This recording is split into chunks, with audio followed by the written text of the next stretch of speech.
Bronze is widely seen as the bottom of the barrel. This is where brand new players and, well, those overabundance of noobs reside. It's a clown fiesta of people who often don't fully understand how the game works yet. The common perception, if you're truly skilled, you won't be in Bronze for long, unless you're a smurf terrorizing the newbies. In Bronze, teams rarely have proper composition. Expect a squad of 4 DPS heroes and 0 tanks every other game. Map objectives, what are those? Bronze players struggle with basic mechanics, missing shots, misusing abilities, and forgetting to group up. It's common to see one guy charging 1v5 into the enemy like he's invincible, only to get melted in seconds. Next we have Silver, often dubbed the official elo hell of Marvel Rivals. Silver players have a bit more clue than Bronze, but not enough to escape making the same facepalm plays. The stereotype is a player who thinks they're way better than Bronze, and they are slightly, yet can't figure out why they're not Gold. Many in the community joke that Silver is full of future pros stuck with noob teams. Just ask the Silver players and they'll tell you all day how it's always their teammates' fault. Silver is where some game sense starts to form,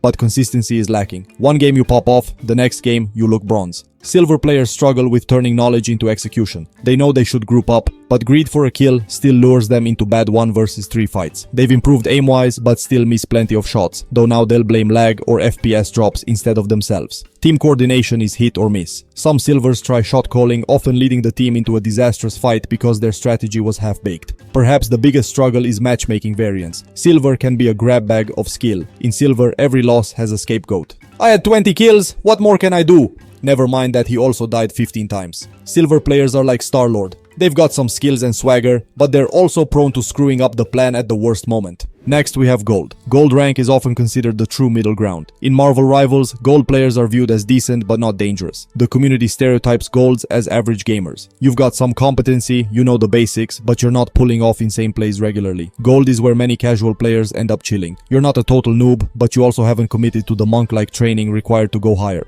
There's also a bit of complacency associated with Gold. Players here often think, I'm fine, I made Gold, I'm above the riffraff. Golds might start developing a slight superiority complex over Bronzes and Silvers, but in the eyes of Plats and Diamonds, Golds are basically still newbies, just ones who've learned to dress nice.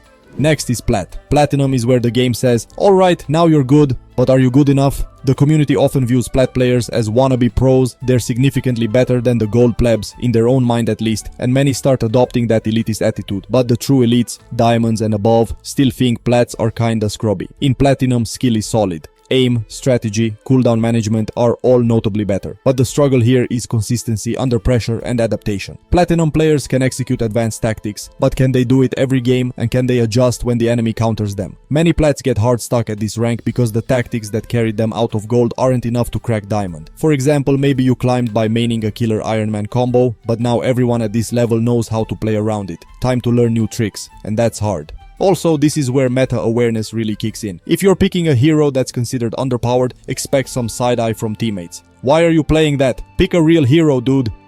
Despite the try-harding, many Platinum players experience the infamous yo-yo, bouncing between Plat 1 and Plat 3 in a cycle of hope and tilt. Next we have Diamond. Diamond rank is where the sweatband is fully tied on. These are the top 3% players, and boy do they let you know it. The community stereotype of a Diamond player is a highly skilled, ultra-competitive individual who has little patience for mistakes, theirs or yours. Diamonds often carry an attitude of borderline arrogance. They've climbed this high, so in their mind, they're among the best. And statistically, they kind of are. If you haven't had a Diamond game with a toxic teammate, are you even Diamond? That moment when a teammate starts micromanaging everyone's play. Tank, go there. Support, why no heal? What are you even doing?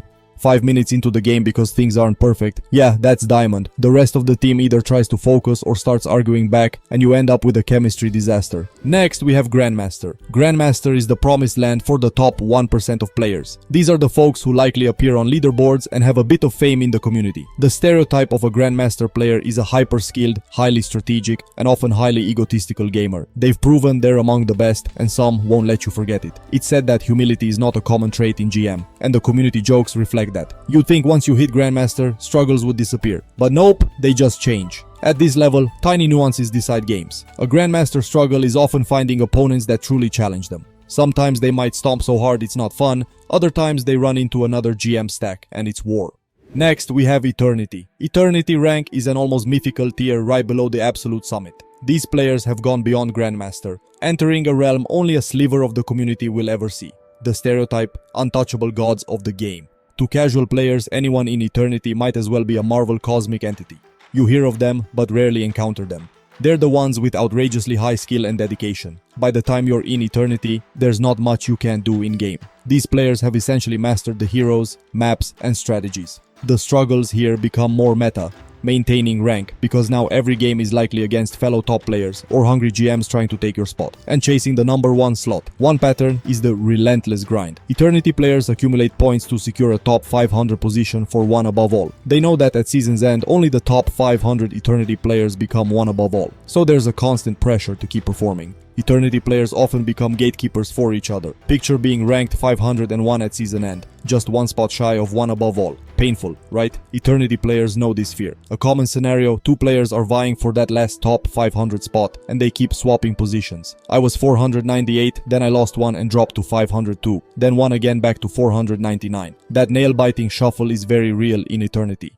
And the last rank, one above all. The stereotype here is straightforward, unstoppable legends. These are the players whose names are known by virtually everyone who follows the competitive scene. They're the ones streaming to big audiences, topping leaderboards, and perhaps even winning tournaments. A big pattern is that these players often have to keep playing to hold their spot or improve it. Being rank 500 versus rank 50 versus rank 1 can be a pride thing, but in the end they're just the ultimate sweats. And now, if you enjoyed this and want to see more, watch this next video. Arrivederci.